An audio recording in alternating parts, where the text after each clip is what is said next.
Hi Pisces, welcome back to Peony Lore, where we help you to find the beauty in all things. So this is going to serve for all sun, moon, and rising sign of Pisces. Hang on just a second. What is happening here with my music? My music stopped.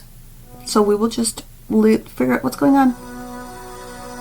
We'll just pause it because it sounds like a commercial. Anyway, sun, moon, rising, anywhere else where you have Pisces very, very heavy in your chart, this is going to be the reading for you. So we are getting ready to jump into 2023. And I want to first say thank you to all of you guys that have been with me and have watched me continue to grow. And I feel like we've grown together. All the personal appointments that I have, a lot of Pisces, a lot of Cancer, and a lot of Libra. As I've tracked the different signs that have made up the majority of the signs that I work with on personal. Of course, there's other, but you guys are a big component of that. So I really want to say thank you. So what we're going to do here for this particular month is we're going to give you the snapshot for the entire month. But I can tell you right now that overall for 2023 Pisces, what's going to be coming up for you as far as the major theme is how you manage your time. It's going to be time management. And a lot of that is going to take place based upon how you make small adjustments to your day-to-day routine. That is the deal for you for 2023 period. Okay. And I'm happy to see how we navigate this year as we go through the different readings. So as far as January is concerned, January, February, and March are pretty much low-key as far as ginormous energies, but we have to talk about the 3 retrogrades that we're in starting January. Okay.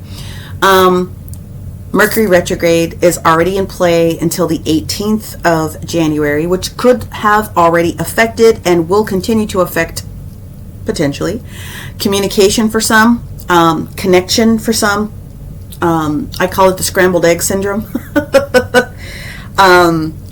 Travel for some, technology, okay, things of that nature.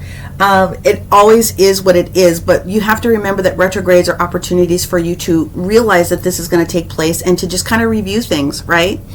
The other retrograde that is in place in the beginning of January is Mars being in retrograde until the 12th.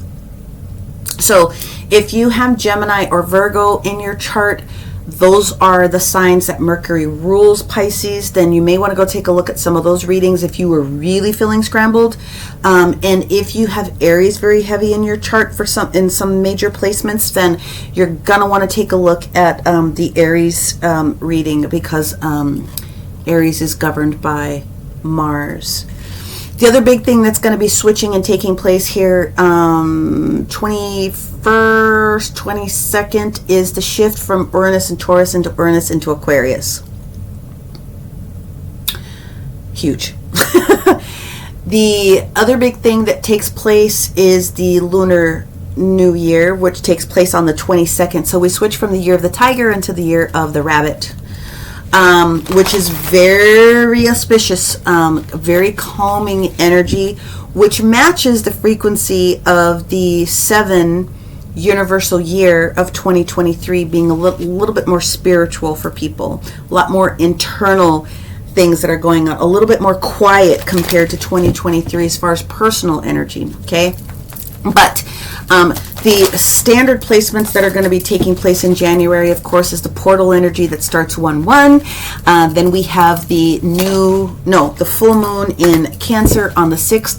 We have a beautiful lucky day of Friday the 13th.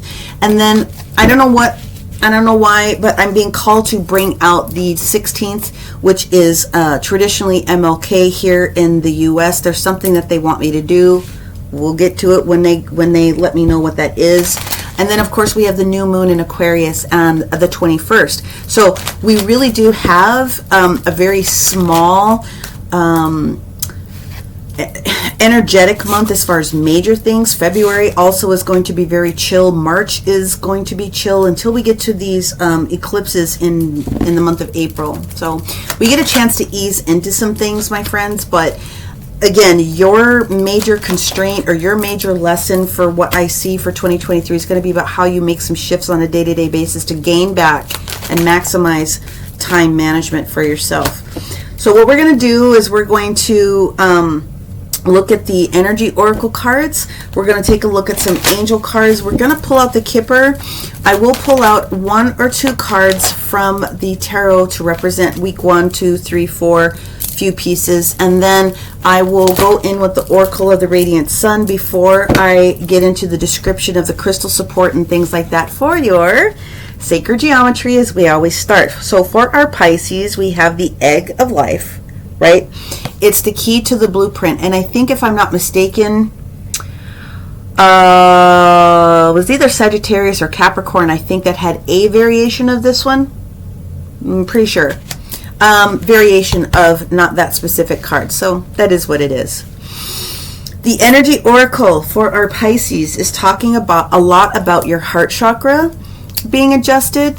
Some of you resisting rest and relaxation. For some reason, you feel like you have to get everything done at once. And the universe is like, no, you don't.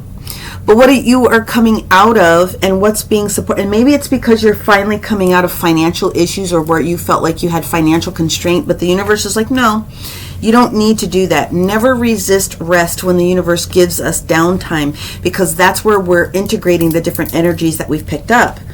Okay, so the angel cards that we have are talking about ensuring that you're raising your vibration. Well, you can't do that if you're not resting.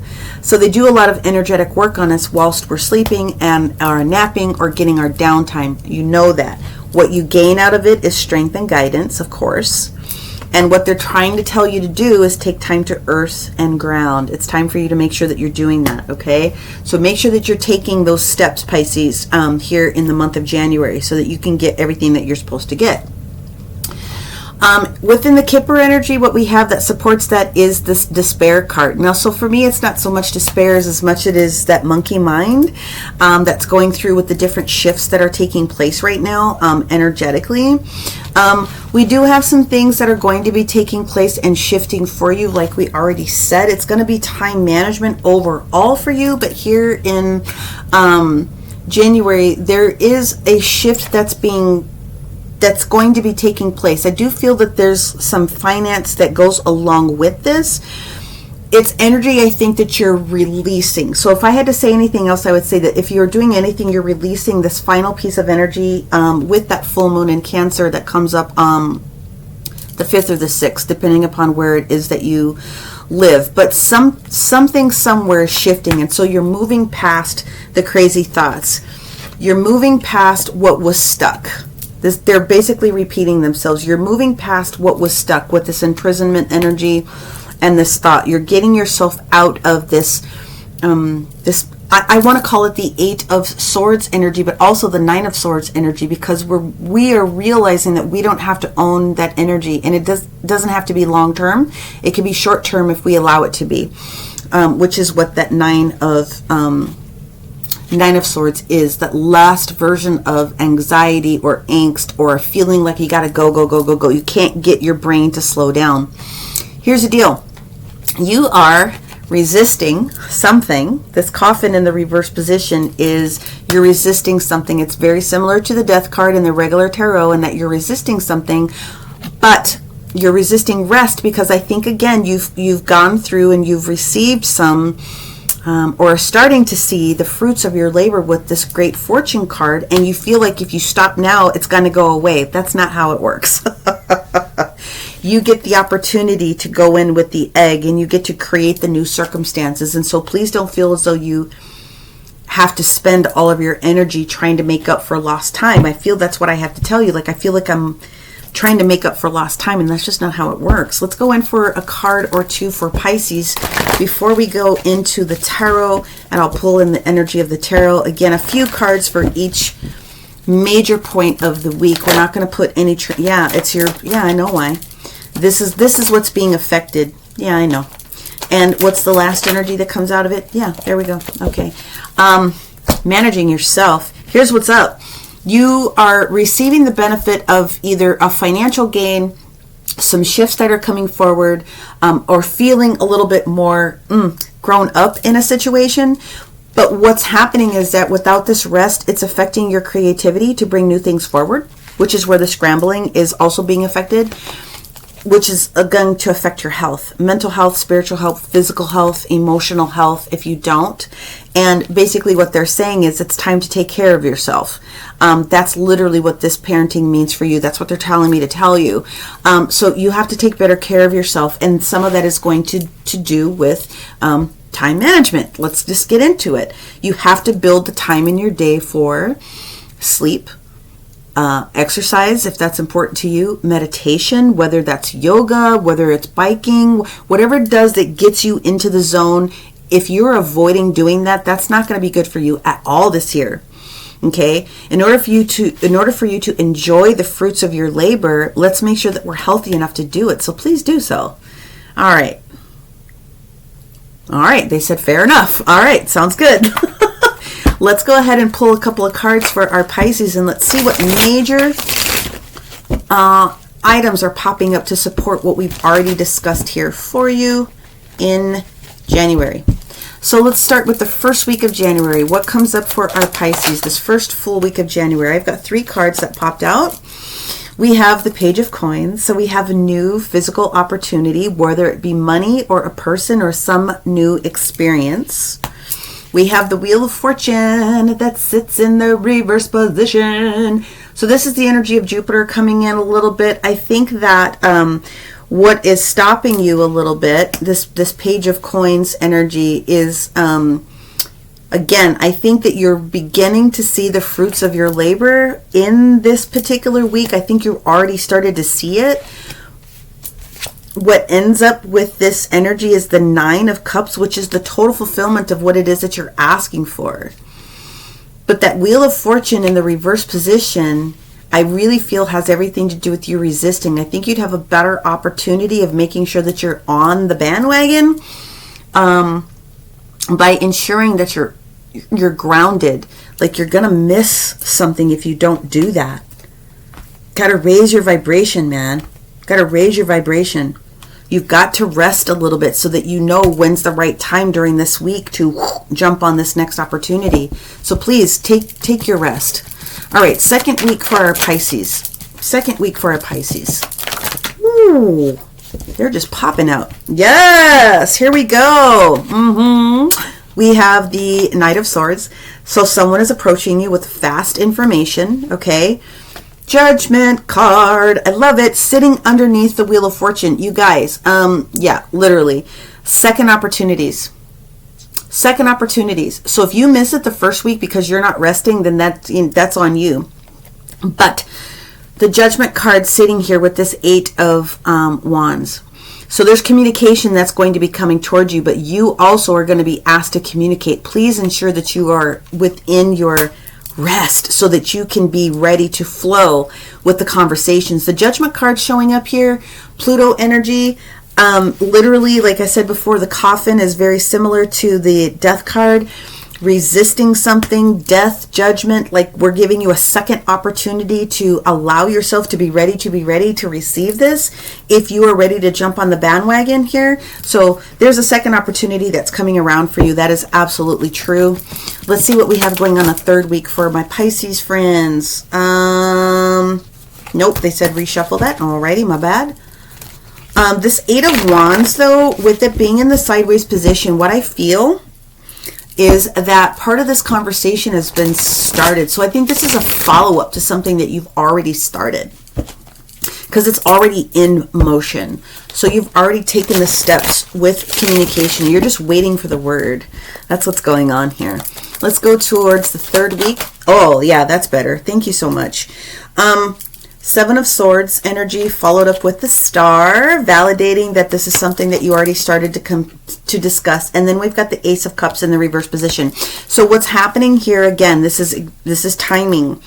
The 7 of Swords is strategy. It doesn't have to be the energy of somebody being sneaky or backhanded or stabby. What it really has to do with is strategy. And so when you get the star card, there's a lot of healing energy that goes around with this. It does indicate the Aquarius sign, just to put it out there, but it also indicates that something that you want is already starting to show up. So the communication, I think, that is going to lead back into that, and that next week has to do with strategy. Now, the Ace of Cups in the reverse position is not good from a health perspective. You're not in your element when it comes to being healthy. I keep talking about that, okay? Keep talking about that. Please get your rest. Make sure that you are capable of handling this information. The Ace of Cups in the reverse position is pouring out energy. Now, it's fine if you have extra to give to people, but if you don't, then you are really quite tired, okay? Let's move on into the 4th week. The Hierophant. Taurus energy, but this is the energy of higher level commitment, whether it's schooling or a large organization or whatever the case may be. There's a shift that's coming here, okay? Taurus, 2 of Wands energy. We have very clearly decided to throw the gauntlet down and make a decision about something. And then the very last card that we have is the Sun card. I love this. So highlighting. So look, again, you guys, you're coming into a situation where more is coming. More is coming. So please get your rest. Moderate yourself. Do what you need to do in order to feel good and receiving this energy, this bounty that's definitely coming towards you. You gotta rest. You gotta make it even, right? Let's go into the Oracle of the Radiant Sun for Pisces. You're probably one of the better readings that I've had as far as the sexy that's on its way towards you. Yeah, your ego is making you do too much. That's what I'm getting here with the Oracle of the Radiant Sun. And it will prevent you from achievement if you don't listen to what Spirit is directing you to. I'm just a microphone. Okay, of course you don't have to listen to me, but you will negatively be influenced if you do not get this rest, because you're going to be too tired and it's going to affect your resources, your resourcefulness. They're just saying the same thing that they said before. Taking care of you, taking care of yourself is going to allow this gate to open up for you. Okay? And then finally, what they're saying is don't criticize yourself for feeling the need to be moderating your time. It will support the decisions that you need to make, and you doing it in the original fashion. And I want you to realize that this coincides with the Aquarius energy that's there. If you do not rest, you will have a strong potential to miss something that is meant for you. And it's gonna come back, because what's meant for you is always going to be meant for you, but it could be a little stressful. So in order to feel less stress, you need to take this rest. I know it sounds silly and I'm beating a dead horse, but they keep going and go. They're like, no, this is important. So let's go ahead and let me make sure I covered everything that was here. Yes, I did. Let's go into your sacred geometry and let's read the support information that's in here for you. And let us see what it has to say. All right, so the Egg of Life. I choose to leave a positive imprint in my lifetime. So what we're talking about is this is a opportunity for you to check in to make sure that you're on the right track. Your aim is to be the best that you can in order to leave an imprint, which obviously is going to ultimately be a part of the universal blueprint of creation. And the other thing that they are saying is that take a look within your heart and your soul. Within this universal pattern, we have choices to hold and create the additional patterns in which we want our lives to follow. The choices that we make within our lifetime create the pattern that we follow. This is your blueprint. Use this time to learn, teach, and grow. It also sits deep within, we're going to talk about this being kind of like root chakra based, just to give you that detail. The cells within our body lay unchanged with us from conception to death. It happens to be the way that you spark the chakra system, and they're likening it to like the 13th scale of like music or the piano, like the black and white keys. It's time to strike is what they're basically saying. What else are you guys wanting me to highlight? Is there anything else that you want me to highlight? I don't think so. Checking in with yourself is basically what it is. The creation that you are trying to bring to fruition. They don't want you to miss this new opportunity that is for you. You have a risk of missing it if you don't take the rest that you need. Okay, you got to feed into this. You got to feed into this creativity. So, don't put your health at risk. Don't put your health at risk. Period. That's the end of that conversation. And I think that for many of you Pisces, again, it's going to have a lot to do with time management, so that you give yourself the time to check in with yourself. So hopefully you are adopting new ways of supporting yourself. Now, the crystal suggestions that they had in here, the one that I'm really this one just feels absolutely right to me, is the crystal of Mookite. It is, I don't have any of mine. They're all on my sales shelf in the other room. Mookite. It is a motivator, but it also helps to shift the balance of where we've got some things going on within our chakra system, including our root, sacral, and solar plexus. So from the perspective of creating the willpower, the energy, and the stability that's needed, I love the energy of Mookite coming in, supporting all three of those chakras to help you earth and ground. Anything else that I've missed, universe? Nope. Your heart chakra will understand that new things are coming and that you have to be balanced in those different areas so that you feel good and can take advantage of them, is what they're saying. Anything else that I missed? No, they're saying we're concluded. You are at the point of completing some challenging cycles and opening up some new ones for this year. So congratulations to you. So having said all that, again, thank you so much for all of you guys that have booked in with me and have supported this channel by showing up continuously. I appreciate you very, very much. I'm going to say again, if you need some additional support, hit the link and book in with me. I will connect you to your guides and your angels and be your microphone for anything that you need to know about. Otherwise, Happy New Year. Many, many blessings, and namaste. We will see you guys in the middle of January. Bye, Pisces.